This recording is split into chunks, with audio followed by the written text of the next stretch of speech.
juin 2013, Besanne, à quelques kilomètres de Reims. À l'écart d'un village médiéval, les archéologues découvrent les restes d'un ensemble de bâtiments répartis sur 6 hectares.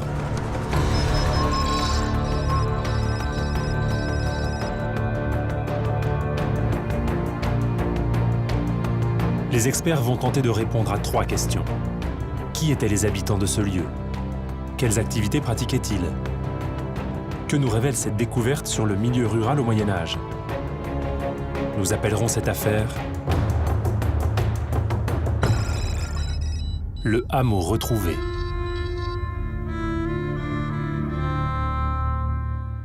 Alors, l'enquête sur le hameau retrouvé, elle prend place au Xe siècle, à la fin du premier Moyen-Âge. Et c'est vrai qu'on se situe à une période où 95% de la population vit dans les campagnes, dans le milieu rural. Et à cette époque, on a un habitat très diversifié.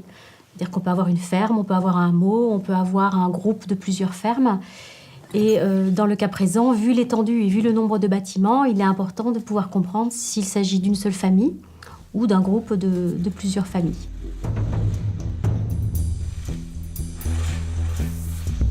Sur le terrain, les experts tentent de délimiter les contours de chaque bâtiment. Au milieu du site, ils découvrent les fondations d'une bâtisse aux dimensions très imposantes. Il s'agirait de la maison principale, qui était, semble-t-il, entourée de plusieurs dépendances.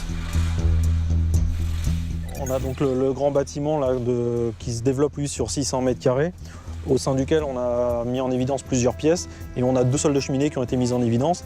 Et on peut penser qu'au sein de ce bâtiment, il y avait plusieurs familles qui devaient vraisemblablement cohabiter, quoi. Les experts découvrent alors des ustensiles de couture, plusieurs pièces de monnaie et quelques bijoux.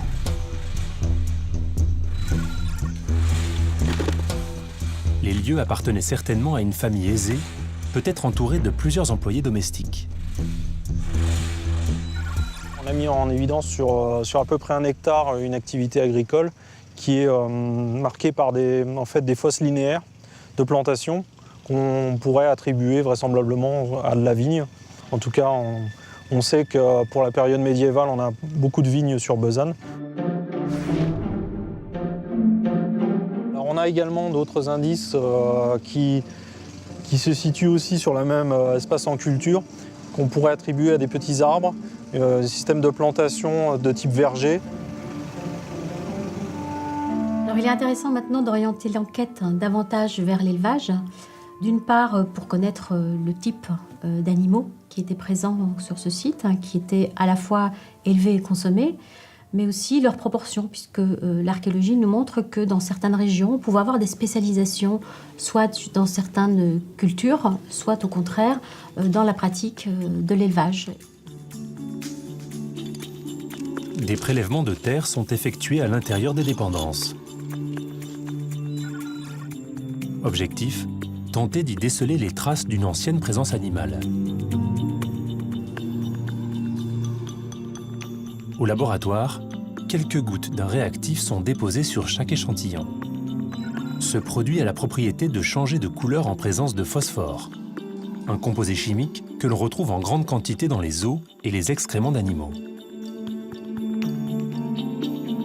Ce qui ressort de cette analyse, c'est une très grande concentration en phosphore des échantillons que nous avons traités. Alors à partir de cette étude, on peut envisager donc 2 principales hypothèses. Pour les pièces qui sont riches en phosphore à Besanne, c'est d'une part une activité liée à des grandes quantités d'ossements, donc peut-être boucherie-abattoir, et d'autre part une présence d'étables dans ces pièces. Un dosage du phosphore présent dans chaque échantillon est effectué. Après analyse, la concentration se révèle trop faible pour venir d'ossements d'animaux. Seuls des excréments peuvent expliquer les résultats obtenus.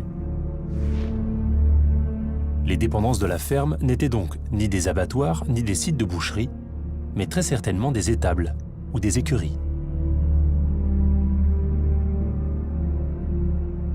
Jusqu'il y a à peu près une trentaine d'années, on avait une image extrêmement pessimiste du monde rural au Moyen-Âge, avec des campagnes désertées, appauvries, une agriculture extrêmement primitive. Et cette fouille et d'autres renouvellent complètement nos connaissances sur ce sujet.